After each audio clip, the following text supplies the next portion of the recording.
Hi అండి, welcome to Padma home foods. నేను పద్మ. ఈరోజు మన ఛానల్లో ఎంతో హెల్తీగా డేట్స్తో కేక్ని ప్రిపేర్ చేసుకుందామండి. పిల్లలకైతే ఇది చాలా హెల్తీ అనమాట. నార్మల్గా షుగర్తో చేసే బదులు డేట్స్తో ఒకసారి ఈ విధంగా కేక్ని ట్రై చేయండి.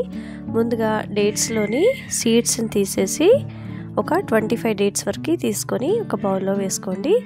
అందులోకి ఒక 1 కప్ వరకు వేడి పాలని వేసుకొని ఒక హాఫ్ అన్ అవర్ పాటు పక్కన పెట్టుకోండి. హాఫ్ అన్ అవర్ తర్వాత మనకు డేట్స్ అనేవి చక్కగా వేడి పాలల్లో మనకి మెత్తబడిపోతాయి.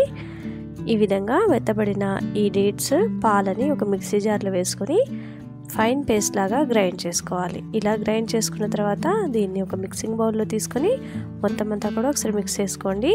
ఇందులోకి ఒక పావు కప్పు ఆయిల్ని వేసుకొని విస్క్ చేసుకోండి. ఈ విధంగా విస్క్ చేసుకున్న తర్వాత 1 by 1 మనం ఇంగ్రీడియంట్స్ని యాడ్ చేసుకోవాలి. ఇందులో నేను గోధుమ పిండినే వాడుతున్నానండి, మైదా పిండిని అస్సలు వాడట్లేదు. హెల్తీగా ప్రిపేర్ చేస్తున్నాను కాబట్టి మైదా పిండి వాడకుండా ఒక 1 కప్పు గోధుమ పిండి, అలాగే ఒక 1 టీ స్పూన్ బేకింగ్ పౌడర్, పావు టీ స్పూన్ బేకింగ్ సోడా వేసుకొని ఈ విధంగా జల్లించుకోండి. ఇందులో మనం పెరుగు కానీ ఎగ్స్ కానీ ఏమీ యూజ్ చేయట్లేదు, అలాగే ఎక్స్ట్రాగా పాలను మిక్స్ చేసుకోవట్లేదు. మనం ముందుగా తీసుకున్న పాలు ఒక 1 కప్ వరకు తీసుకున్నాం కదా, అవే సరిపోతాయి. ఈ విధంగా లంప్స్ లేకుండా 1 డైరెక్షన్లో కలిపి పక్కన పెట్టుకోండి.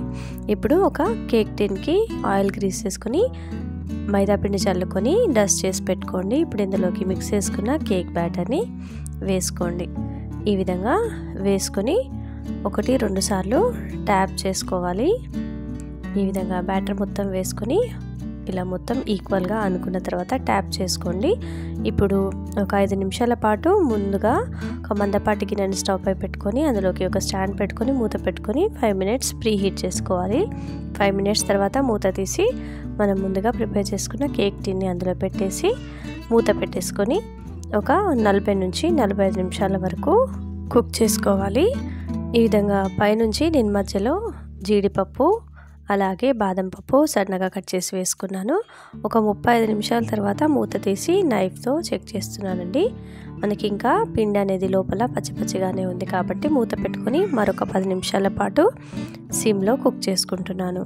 45 నిమిషాల తర్వాత మూత తీస్తే మనకు కేక్ అనేది పర్ఫెక్ట్గా బేక్ అవుతుందండి. చూడండి, ఇక్కడ నైఫ్తో చెక్ చేసి చూపిస్తున్నాను. నైఫ్ అనేది ప్లెయిన్గా వచ్చింది కదా.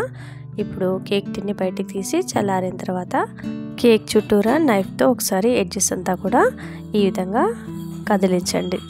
తర్వాత ఒక ప్లేట్ని పెట్టేసి ఇలా బోర్లించి ట్యాప్ చేస్తే మన కేక్ అనేది ఈజీగా ఊడొచ్చేస్తుంది. చూడండి, కేక్ని కట్ చేసి మీకు చూపిస్తున్నాను. చాలా పర్ఫెక్ట్గా చాలా బాగా వచ్చింది. టేస్ట్ అయితే చాలా బాగుందండి. పిల్లలకు చాలా హెల్దీ అని చెప్పొచ్చు. ఈ విధంగా షుగర్తో కాకుండా మనము ఎప్పుడైనా డేట్స్తో కూడా ఈ విధంగా పిల్లలకి కేక్ చేసి పెడితే చాలా ఇష్టంగా తింటారండి. మీకు కనుక ఈ రెసిపీ నచ్చినట్లయితే తప్పకుండా మీరు కూడా ట్రై చేయండి. ఎలా కుదిరితే మీ ఫీడ్బ్యాక్ని నాకు తెలియచేయండి. వీడియో నచ్చినట్లయితే లైక్ చేయండి, షేర్ చేయండి, సబ్స్క్రైబ్ చేయండి. Thanks for watching.